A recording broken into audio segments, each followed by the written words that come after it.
ঢাকার এক অভিজাত অ্যাপার্টমেন্টের ঘটনা।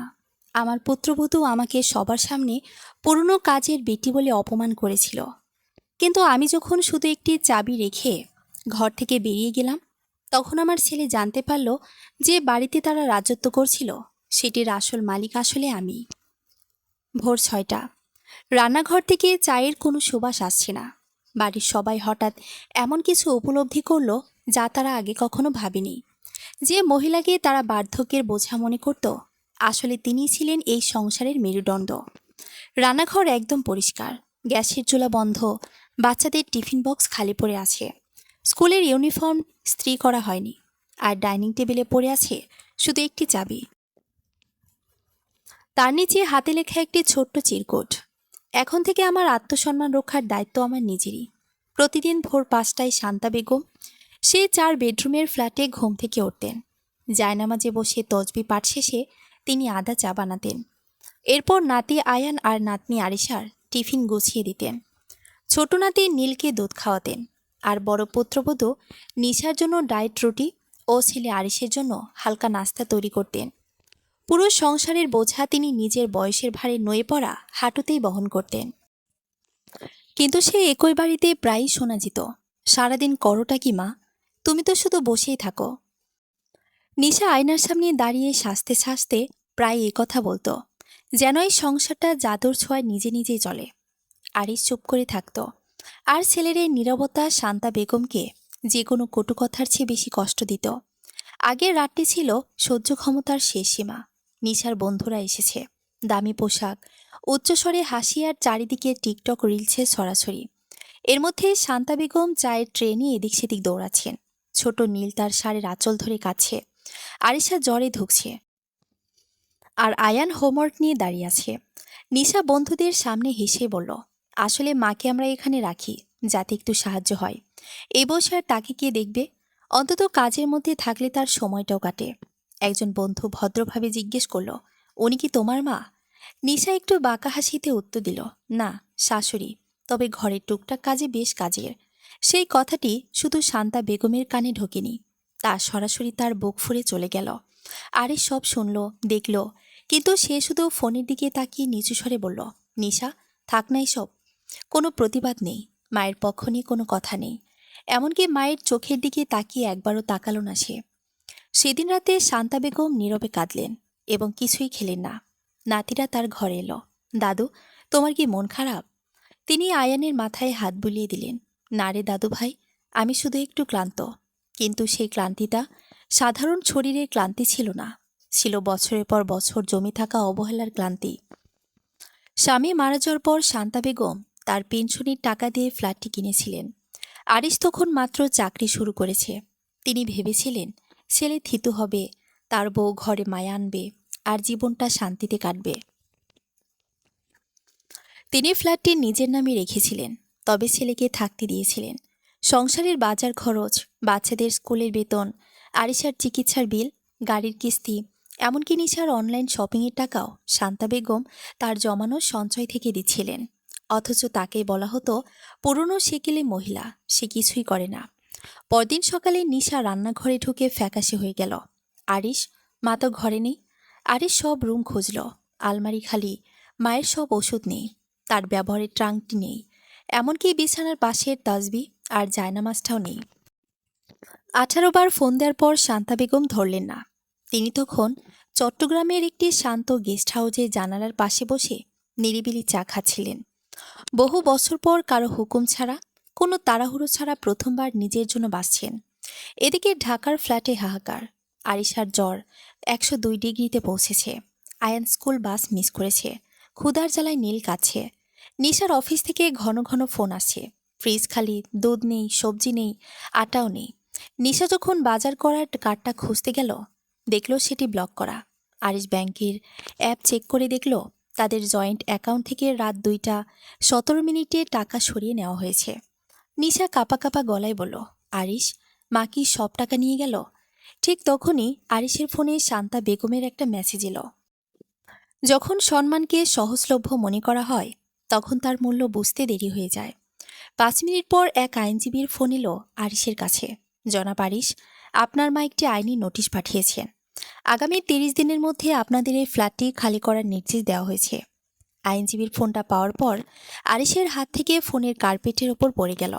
তার কানের ভেতরে তখন শব্দটা বাজছে, 30 দিনের মধ্যে ফ্ল্যাট খালি করার নির্দেশ।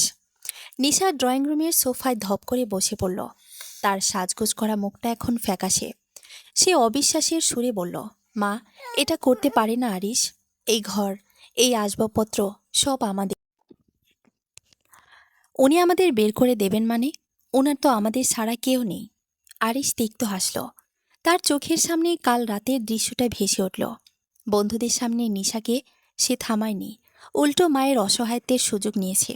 সে দীর্ঘলায় বলল, মা আমাদের ছাড়া থাকতে পারবে না, এটা আমাদের ধারণা ছিল নিশা, কিন্তু আমরা যে মাকে ছাড়া এক পাও চলতে পারি না, সেটা আজ সকালে হাড়ি মাংস টের পাচ্ছি। রান্নাঘর থেকে ছোট নীলের কান্নার আওয়াজ আসছে। ক্ষুধায় বাচ্চাটা অস্থির। আরিশা জ্বরের ঘরে দাদু দাদু বলে ডাকছে। নিশা রান্নাঘরে গিয়ে দেখল চুলার উপর একটা হাঁড়িও বসানো নেই। সে জীবনে কোনোদিন ঠিকমতো এক কাপ চাও বানায়নি। ফ্রিজ খুলতে দেখল সেখানে সবজি কাটাও নেই, মাছও ধোয়া নেই। শান্তা বেগম প্রতিদিন ভোরে উঠে এসব গুছিয়ে রাখতেন বলেই নিশা 10টা পর্যন্ত ঘুমাতে পারত। নিশা চিৎকার করে বলল, আরিশ, এক কাজ করো, মাকে ইমোশনাল ব্ল্যাকমেল করো। বলো যে আরিশা খুব অসুস্থ, মা নাতনিকে খুব ভালোবাসে, শুনলেই চলে আসবে। আরিশ ফোন দিল, কিন্তু শান্তা বেগমের ফোন বন্ধ। তিনি জানেন তার দুর্বল জায়গা কোথায়, তাই তিনি আজ সব মায়ার ঊর্ধ্বে। এদিকে বিকেলে গেস্ট হাউসের বারান্দায় বসে শান্তা বেগম আকাশ দেখছিলেন। তার পাশে রাখা ডায়েরিতে তিনি ছোট করে লিখলেন, পাখি যখন বাসা বানায় তখন সে একাই পরিশ্রম করে, কিন্তু যখন সে বাসায় পরজীবী এসে রাজত্ব করতে চায় এবং নির্মাতাকে অবজ্ঞা করে, তখন বাসাটা ভেঙে ফেলাই শ্রেয়। তার দীর্ঘদিনের উকিল এবং পারিবারিক বন্ধু মিস্টার জামান তাকে কল করলেন। শান্তা ভাবি, নোটিশ তো পাঠিয়ে দিয়েছি, কিন্তু আপনি নিশ্চিত তো ছেলে বউকে রাস্তায় নামিয়ে দিবেন? শান্তা বেগম শান্ত স্বরে বললেন, রাস্তায় কেন নামবে জামান ভাই? আরিশ তো অনেক বড় চাকরি করে, নিশারও অনেক বেতন। ওরা ধানমন্ডিতে বা বনানীতে দামি ফ্ল্যাট ভাড়া নিয়ে থাকতে পারবে। তবে আমার রক্ত জল করা টাকায় কিনা এই পুরনো কাজের বেটির ঘরে তাদের আর জায়গা হবে না। আমি আমার সেই জীবনটা শান্তি আর সম্মানের সাথে কাটাতে চাই। সপ্তাহ পার হয়ে গেল। ঢাকার সেই অভিজাত ফ্ল্যাটের অবস্থা এখন নরককুণ্ড। নিশা রান্নার জন্য লোক রাখলেও শান্তা বেগমের হাতের সেই স্বাদ বা মমতা সেখানে নেই। ঘর ময়লা হয়ে আছে, বাচ্চাদের পড়াশোনা লাটে উঠেছে। সবচেয়ে বড় ধাক্কাটা এলো যখন আরিশ জানতে পারল তাদের গাড়ির যে কিস্তি মা এতদিন দিয়াছিলেন সেটি গত মাস থেকে বন্ধ। ব্যাংক থেকে লোক এসেছে গাড়ি নিয়ে যেতে। নিশা এবার মরিয়া হয়ে উঠল। সে আরিশকে বাধ্য করল শান্তা বেগমের সন্ধানে বের হতে। অনেক খোঁজাখুঁজির পর তারা জানতে পারল মা চট্টগ্রামে আছেন। একদিন বিকেলে শান্তা বেগমের দরজায় কড়া নাড়ল কেউ। দরজা খুলতেই শান্তা বেগম দেখলেন সামনে বিধ্বস্ত চেহারায় আরিশার নিশা দাঁড়িয়ে। নিশার চোখে পানি, হাতে আরিশার প্রেসক্রিপশন। নিশা পা জড়িয়ে ধরে কেঁদে ফেলল, মা, আমাদের ভুল হয়ে গেছে, আপনি ছাড়া ঘরটা অগোছালো হয়ে আছে, আমাদের মাফ করে ঘরে ফিরে চলেন। শান্তা বেগম নিশার হাতটা আলগা করে দিয়ে সোফায় বসলেন। তার চোখে কোনো রাগ নেই, আছে এক অদ্ভুত উদাসীনতা। তিনি বললেন, ঘর অগোছালো হয়ে আছে বলে ডাকতে এসেছ, নাকি আমাকে ভালোবেসে? নিশা চুপ করে রইল। আরিশ মাথা নিচু করে বলল, মা, আমি তোমার ছেলে, আমাকে এভাবে শাস্তি দিও না। শান্তা বেগম মুচকি হাসলেন, শাস্তি আমি দিচ্ছি না বাবা, শাস্তি দিচ্ছে তোমাদের অহংকার। তোমরা ভেবেছিলে এই শরীরটা বুড়ো হয়েছে বলে আমার কোনো দাম নেই। এখন বুঝেছ তো, দামটা শুধু চাবির নয়, দামটা ছিল সেই মানুষটার যে আগলে রেখেছিল। তিনি ব্যাগ থেকে একটা খাম বের করে আরিশের হাতে দিলেন। এটা কি মা? আরিশ অবাক হয়ে জানতে চাইল। শান্তা বেগম বললেন, ফ্ল্যাট বিক্রির বায়নাপত্র। আমি ফ্ল্যাটটা বিক্রি করে দিচ্ছি। সেই টাকা দিয়ে আমি একটা বৃদ্ধাশ্রম আর এতিমখানা করার সিদ্ধান্ত নিয়েছি, যেখানে মানুষ মানুষকে অন্তত কাজের বেটি বলে অপমান করবে না। নিশার আরিশের পায়ের তলা থেকে যেন মাটি সরে গেল। তারা ভাবতেও পারেনি শান্তা বেগম এতটা কঠোর হতে পারেন। শান্তা বেগমের মুখ থেকে ফ্ল্যাট বিক্রির কথা শুনে আরিশ পাথর হয়ে দাঁড়িয়ে রইল। সে ফ্ল্যাটকে নিজের সম্পত্তি মনে করে বুক ফুলিয়ে চলত। সেটা হাতছাড়া হয়ে যাচ্ছে ভাবতেই তার কপালে ঘাম জমতে শুরু করল। নিশা চিৎকার করে উঠল, মা, এটা আপনি করতে পারেন না। আমরা কোথায় যাব? এই সমাজে আমাদের একটা স্ট্যাটাস আছে। আমরা যদি এখন ভাড়া বাসায় উঠি, মানুষ কি বলবে? শান্তা বেগম ধীরস্থিরভাবে চায়ের কাপে চুমুক দিলেন। তারপর নিশার চোখের দিকে তাকিয়ে শান্ত গলায় বললেন, স্ট্যাটাস? কাল রাতে যখন তোমার বন্ধুদের সামনে আমাকে কাজের বেটি পরিচয় দিচ্ছিলে, তখন তোমার স্ট্যাটাস কোথায় ছিল মা? আজ নিজের মাথার উপর ছাদ চলে যাচ্ছে বলে তোমার সম্মানে লাগছে? আর সেদিন আমার কলিজাটা যে ছিঁড়ে গিয়েছিল, তা তো একবারও ভাবনি। নিশা এবার কান্নার সুর পাল্টে তর্কে লড়তে চাইল। ভুল তো মানুষের হতেই পারে, তাই বলে নিজের নাতি নাতনিদের আপনি রাস্তায় নামিয়ে দিবেন? তারা তো আপনারই রক্ত। শান্তা বেগম এবার একটু কড়া স্বরে বললেন, হ্যাঁ, তারা আমার রক্ত। আর সেই রক্তের টানেই আমি এতদিন তোমাদের সব অন্যায় সহ্য করেছি। আয়ান আরিশাকে আমি ভালোবাসি, কিন্তু তাদের এমন এক পরিবেশে বড় করতে চায় না যেখানে তারা শিখবে যে বয়স্ক মানুষদের শুধু প্রয়োজনেই ব্যবহার করতে হয়। তোমরা তাদের কি শেখাচ্ছ যে মা দিনরাত খাটছে, সে আসলে একজন কাজের মানুষ ছাড়া আর কিছু নয়? আরিশ এবার মায়ের সামনে হাঁটু গেড়ে বসল। তার কণ্ঠস্বর কাঁপছে। মা, আমি স্বীকার করছি আমি মেরুদণ্ডহীন ছিলাম। নিশা যখন তোমাকে অপমান করেছিল, আমার প্রতিবাদ করা উচিত ছিল। আমাকে একটা সুযোগ দাও মা। শান্তা বেগম আরিশের মাথায় হাত রাখলেন। মা তো মনটা একটু আর্দ্র হলো ঠিকই, কিন্তু তিনি তার সিদ্ধান্তে অটল। তিনি বললেন, আরিশ, সুযোগ আমি অনেক দিয়েছি বাবা।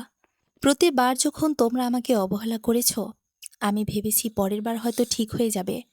কিন্তু সম্মান একবার হারিয়ে গেলে তার মায়ায় ফেরে না।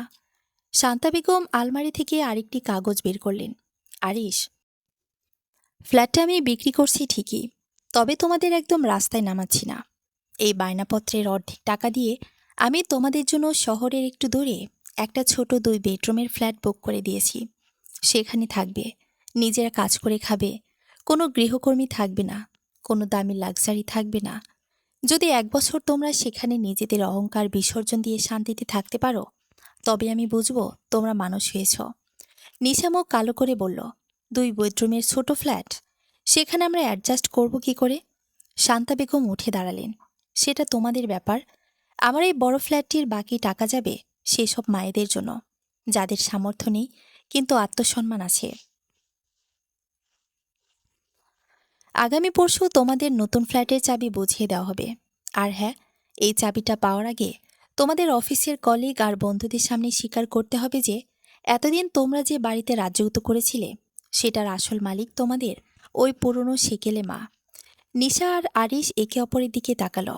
যে দম্ভ নিয়ে তারা এতদিন চলেছে, সেই দম্ভ আজ ধুলোয় মিশে গেছে। শান্তা বেগম জানালার বাইরে তাকালেন। বিকেলের রোদটা আজ তার কাছে খুব উজ্জ্বল মনে হচ্ছে। তিনি এখন আর কোনো বোঝা নন, তিনি এখন তার নিজের জীবনের চালক। এদিকে ঢাকার বাড়িতে আয়ান আর আরিশা দাদুর জন্য মন খারাপ করে বসে আছে। তারা জানে না তাদের জীবনটা এখন পুরোপুরি বদলে যেতে চলেছে, কিন্তু এই বদলটা হয়তো তাদের সত্যিকারের মানুষ হিসেবে গড়ে তুলবে। শান্তা বেগমের দেওয়া শর্ত শুনে নিশার পায়ের তলার মাটি সরে গেল। বন্ধুদের সামনে নিজেদের এই দৈন্যদশা স্বীকার করা, এটা তো সামাজিক আত্মহত্যার সমান। কিন্তু হাতে আর কোনো বিকল্প নেই। ব্যাংক অ্যাকাউন্ট ফ্রিজ করা, গাড়িও চলে গেছে। এখন বড় এই আভিজাত্য বজায় রাখার মতো 1 টাকাও তাদের পকেটে নেই। পরদিন সকালে ঢাকার সেই 4 বেডরুমের ফ্ল্যাটে নিশা তার বন্ধুদের এক গেট টুগেদারে ডাকল। যে বন্ধুরা সেদিন শান্তা বেগমকে অপমান করতে দেখে হেসেছিল, তারাই আজ উপস্থিত। সবার সামনে নিশা কাঁপা কাঁপা গলায় বলল, আসলে সেদিন আমি তোমাদের কাছে একটা মিথ্যে বলেছিলাম। মা, এ ঘরের কোনো আশ্রিত মানুষ নন, বরং আমরাই ওনার আশ্রয়ে ছিলাম। এই ফ্ল্যাট, আমাদের এই বিলাসিতা, সবই মায়ের টাকায় কেনা। আমরা ওনাকে সম্মান দিতে পারিনি, তাই মা আমাদের এই বাড়ি ছাড়ার নির্দেশ দিয়েছেন। বন্ধুদের স্তব্ধতার মাঝে আরিশ যোগ করল, আমরা আজ থেকে অন্য একটি ছোট ফ্ল্যাটে চলে যাচ্ছি।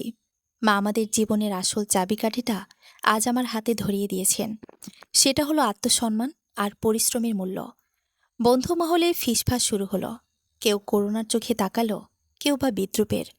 কিন্তু আরিশ আর নিশা আজ প্রথমবার এক অদ্ভুত হালকা বোধ করল। মিথ্যের পাহাড় সরিয়ে তারা যেন মাটির কাছাকাছি পৌঁছাল। 1 সপ্তাহ পর শহরের প্রান্তে ছোট সেই 2 বেডরুমের ফ্ল্যাটে আরিশার নিশা সংসার শুরু করেছে। নিশা এখন আর 10টা পর্যন্ত ঘুমায় না। তাকে ভোরবেলা উঠে বাচ্চাদের টিফিন বানাতে হয়, ঘর ঝাড়ু দিতে হয়। আরিশ বাজার করে আনে। ক্লান্ত হয়ে অফিস থেকে ফিরে সে যখন দেখে নিশা রান্না করে ঘামছে, সে আলগোছে সাহায্য করতে এগিয়ে যায়। মাঝরাতে আরিশা যখন পানির জন্য ডাকে, নিশা বিরক্ত হয় না, বরং পরম মমতায় তাকে জড়িয়ে ধরে। শান্তা বেগম তখনও চট্টগ্রামে। তিনি সেই ফ্ল্যাটটি বিক্রির সব টাকা দিয়ে আলোকিত বৃদ্ধাশ্রম নামে একটি ট্রাস্ট গঠন করেছেন। তবে তিনি সেখানে থাকতে যাননি। তিনি গিয়েছেন তার পৈতৃক ভিটে, যেখানে তিনি একটি লাইব্রেরি আর ছোটদের জন্য সেলাই স্কুল খুলেছেন। একদিন বিকেলে সেই ছোট্ট ফ্ল্যাটের দরজায় কড়া নাড়ল কেউ। দরজা খুলতেই আরিশ দেখল দরজায় মা দাঁড়িয়ে। তবে এবার তিনি একা নন। নাতনি আরিশার জন্য প্রিয় নাড়ু আর আয়ানের গল্পের বই নিয়ে এসেছেন। আরিশ জড়িয়ে ধরল তার মাকে। মা, আমাদের কি মাফ করেছ? শান্তা বেগম হাসলেন। নিশা ভেতর থেকে দৌড়ে এসে মায়ের পাশ হয়ে সালাম করল। নিশার হাতে এখন আর দামি নেল পলিশ নেই, বরং রান্নার মশলার একটা হালকা গন্ধ। শান্তা বেগম বললেন, শাস্তি দেওয়া আমার উদ্দেশ্য ছিল না রে। আমি শুধু চেয়েছিলাম তোমরা বুঝতে শেখো যে হাতটা আমাদের মাথার উপর ছাদ হয়ে থাকে, তাকে অবজ্ঞা করলে ছাদটা এক নিমিষেই ধসে পড়ে পারে। আজ এই ছোট ঘরে তোমাদের যে হাসিটা দেখছি, সেই হাসিটা ওই বড় রাজপ্রাসাদে ছিল না। আরিশা দাদুর আঁচল ধরে বলল, দাদু, তুমি আর যাবে না তো? শান্তা বেগম নাতনিকে কোলে তুলে নিলেন। না রে দাদু ভাই, তবে আমি তোমাদের সাথে এ ঘরে থাকবো না। আমি থাকবো আমার নিজের কাজে, নিজের গৌরবে। তবে প্রতি সপ্তাহে আমি আসবো তোমাদের এই ছোট্ট সুন্দর সংসারটা দেখতে। কারণ মানুষ যখন নিজের পরিশ্রমে সংসার সাজায়, তখন তার মর্যাদা হয় স্বর্গের মতো। সেদিন রাতে সবাই মিলে একসাথে ডাইনিং টেবিলে বসল। মেনু খুব সাধারণ, ডাল, ভাত আর আলু ভর্তা। কিন্তু শান্তা বেগম যখন প্রথম লোকমাটা নিলেন, তিনি বুঝলেন এর স্বাদ কোনো দামি রেস্টুরেন্টের খাবারের চেয়েও বেশি। কারণ আজ এই খাবারটা অবহেলা নয়, বরং শ্রদ্ধার সাথে পরিবেশন করা হয়েছে। শান্তা বেগম মনে মনে ভাবলেন, জীবনের আসল চাবিকাঠি কোনো ফ্ল্যাটের তালার নয়, বরং সেটি হলো মানুষের হৃদয়ের প্রতি শ্রদ্ধা এবং নিজের পায়ে দাঁড়ানোর সাহস। সমাপ্ত। গল্পটি কেমন লাগলো কমেন্ট করে জানাবেন। আপনার একটি সুন্দর মন্তব্য আমার আগামীর প্রেরণা। ধন্যবাদ।